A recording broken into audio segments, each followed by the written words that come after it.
Hello, I'm Bernard Hickey from interest.co.nz and welcome to a special report brought to you in association with ASB. This is an opinion piece, a bit of a rant really, about the electrification of the Auckland rail system. In the last week, the government has said it will support a plan put forward by the Auckland Regional Council and backed by Labour last year to electrify the rail lines in Auckland. Now, on the face of it, this seems like a good idea. Surely any major city in the world has a rail system. You look at London, New York, Paris, surely Auckland can be in that category of having its own rail system. Surely rail is a better way to transport large amounts of people around a city efficiently and cleanly. Just think, all those people off the motorways, off those congested motorways, not belching out greenhouse gases, jumping into trains, into town. Surely we could have a more developed CBD. We could have more tightly packed residential areas around those rail hubs. But when you crunch the numbers in New Zealand, it simply doesn't make sense.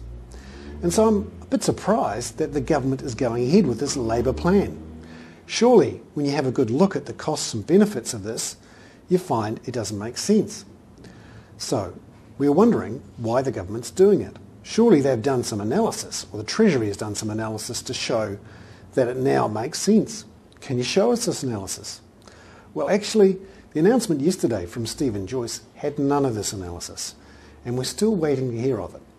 In fact, when you look at the analysis that has been done by the Auckland Regional Transport Authority, it shows that on the standard assumptions used at the moment to judge all transport projects, this plan doesn't make sense. For every dollar that you invest, over 25 years, you're actually going to be returned only 87 cents. So it's an unprofitable idea. Now, the Auckland Regional Transport Authority says, well, hang on a minute, if you change the assumptions here and you use a different assumption there, it does make sense. But they're using a different set of assumptions to every other land transport project in New Zealand. So I want to ask the question, surely the national government shouldn't be repeating the mistakes of the Labour government when it comes to spending crazily on rail. Yet they seem to be doing the same thing again. Another rail debacle. Who would have thunk it? I'm Bernard Hickey.